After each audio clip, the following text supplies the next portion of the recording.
Hey guys, subscribe for daily content. And if you're shopping for gear, make sure you check out the description for the newest items at some of the very best online retailers. There's also links for some of the items that I personally recommend. Thanks! What's going on YouTube? Metal Complex here, and today I've got 5 more really cool knives that you can check out right now. Every single knife on this list is absolutely available. In fact, I'll make it easy on you. I'm going to link it right down below, all 5 of these knives that is, so that you can check them out if you want to. It does help my channel when you use my links, but that's entirely up to you. Thanks so much to my patrons who are supporting me right now. Link for Patreon down below, and please make sure to follow me on Instagram at metal_complex. Okay, let's go ahead and jump into it. I want to start off here by what I think is probably the single most underrated American pocket knife in existence right now, and it's a Gerber. That's right. The Gerbercedullo, or at least that's how I'm pronouncing it. Now, it does not come with this on the blade. This was sent in by a viewer and they had the blade customized. It comes in a wide variety of different colors and finishes. So if you don't like, baked bean or whatever color this is, or black, you can go with a simple black scale setup and stonewash blade. I think they've got like gray. There's a whole bunch of them. This is an American-made pocket knife, a truly American-made pocket knife that comes in at $125 base with S30V steel, and while it is injection mold plastic, it's pretty robust and not hollowed out, which is something that I don't like about the iconic bug out. You can see there, we have nearly full stainless steel liners and no aggressive milling, so what you're left with is a knife that actually feels robust while being lightweight at the same time. Something that people are really going to like or find interesting at the very least is that it's pretty much right in between the size of the classic Benchmade bug out. In this case we have the Ritter Hogue, which is almost exactly the same knife. It's right in between that and the bug out. So if you've ever handled the bug out and thought, I like the profile, it's just a bit too dainty, I want something a bit more robust, but maybe not quite the same size or robustness as the Griptilian, it's literally right in between there. And it's also priced, very aggressively. I mean, it's very, very competitive. The other nice thing for anybody who's reserved with Gerber's fit and finish, this guy was sent by a viewer, not by Gerber. The fit and finish on this thing is spectacular, and I mean that. When I did the review on this, which you guys have not seen yet, I gushed. I could not believe that this was a Gerber. This is amazing, and I think it's flying under the radar right now. If I'm not mistaken, the Cedullo has been out for a little bit, and I don't think it's really getting that much attention. Anybody who owns this knife will likely, kind of mimic what I'm saying here. And anybody who decides to pick it up, you're in for a treat. This thing is really designed well with a nice full grip. I mean, you can get a full 4-finger grip on it. Really nice blade profile that's ground nice and thin. It's also a fully flat ground blade. Thumb stud is not much in the cutting path, so you get to make use of most of that. And even the pocket clip is designed extremely well. Another thing that I appreciate is the texturing on the scales. This thing is really, truly designed to be taken out and used hard. It's really, really made well, and I wanted to make sure that this was front and center because the Gerbercedullo is, it's a Gerber. And it's priced well. It's made in the United States with reasonable materials for the price. This thing is awesome. I cannot stress that enough. If you want to wait for the review, that's fine. It'll be coming up soon, but definitely check this thing out.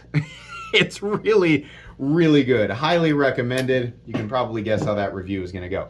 Next up, let's do a budget knife. One that's just right on the line of budget knife, and it's actually going to be a knife that a lot of people are super duper familiar with, and that is the KAISER Gemini. This is actually a Ray Laconico design, one that's been around for a long time. This is, if I'm not mistaken, the Vanguard version, which means it's less expensive. Now, it does come in titanium and, what is it, S35VN or M390, something like that. If you want the premium one, they also have a carbon fiber variant. If you want the less expensive one, which honestly, whatever you go with is fine, but this is gonna be micarta inset steel liner lock and an N690 tumbled blade.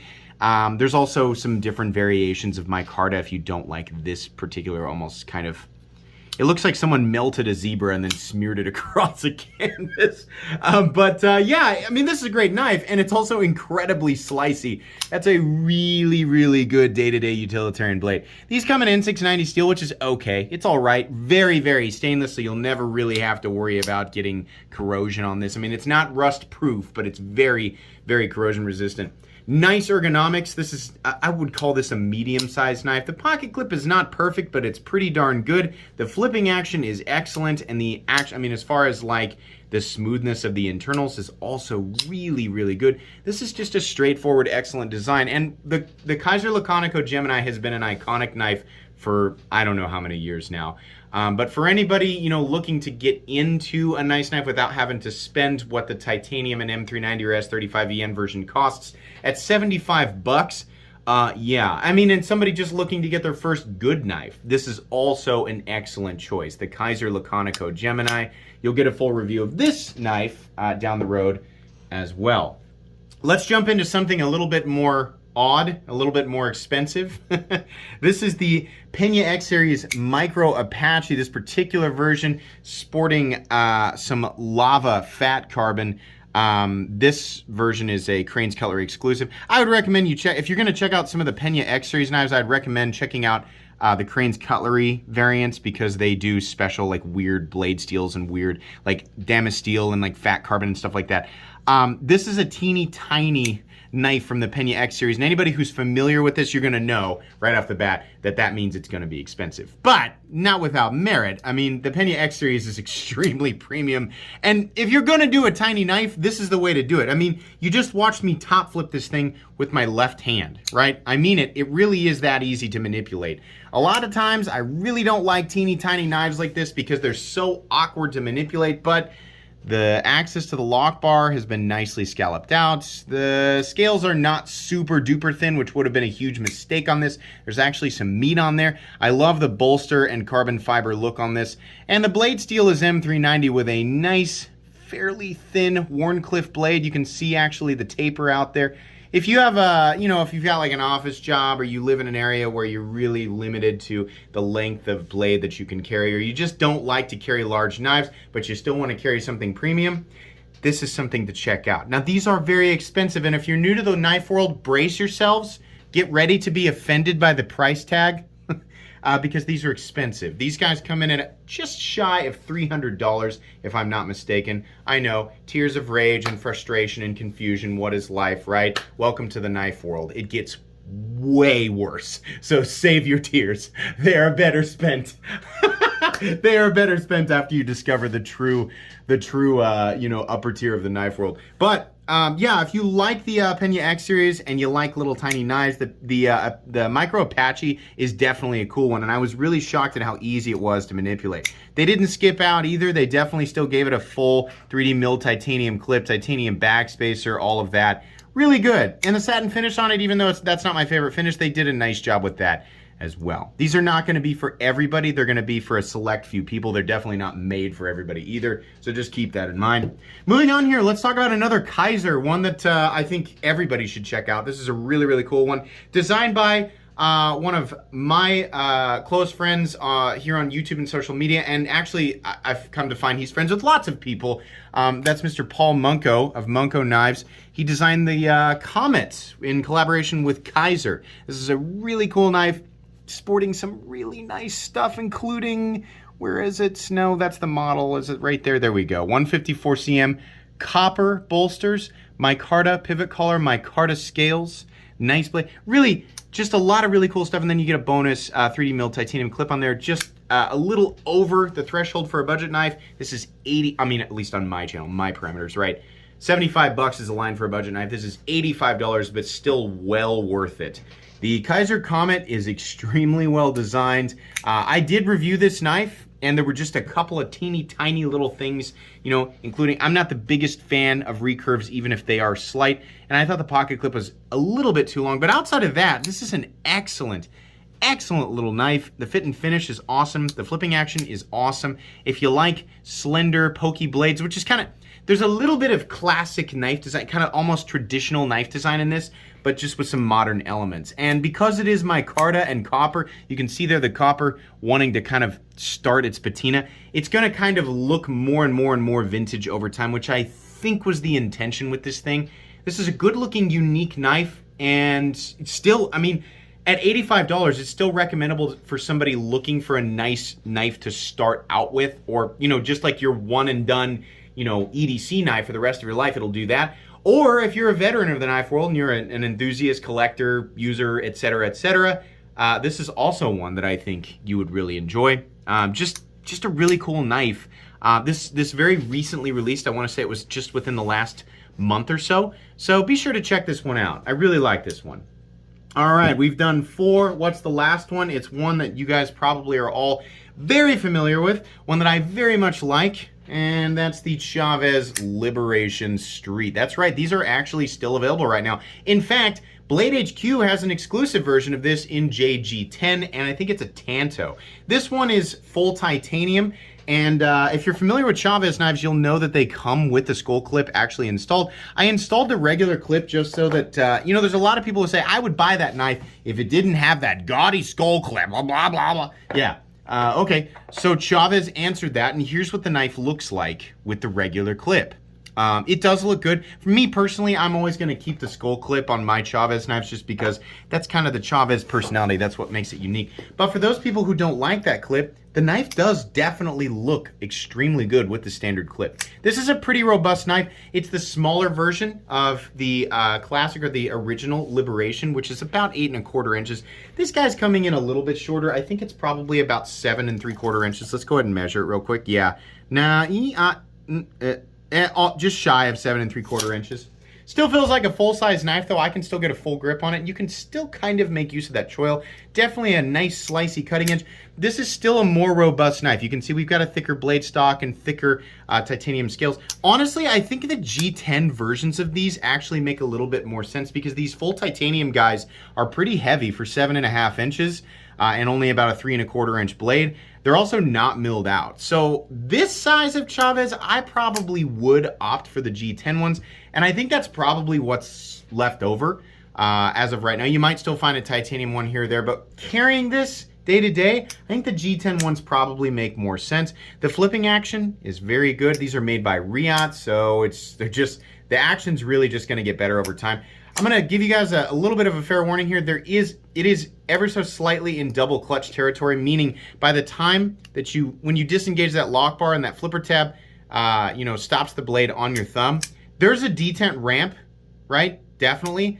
But the detent ball is not quite up on the face of the blade. You can see it slipping back up there. So for those of you who like to turn it and shake it shut, you can do it, but you have to get it to land exactly right at exactly the right angle. The other thing you need to watch out for is in about a 1/4 inch space right here, you can actually touch the blade. Now, a lot of people have been freaking out and acting like that's the end of the world. And to those people, I'd say, holy crap, calm down, stop watching Lifetime television. You're really dramatic.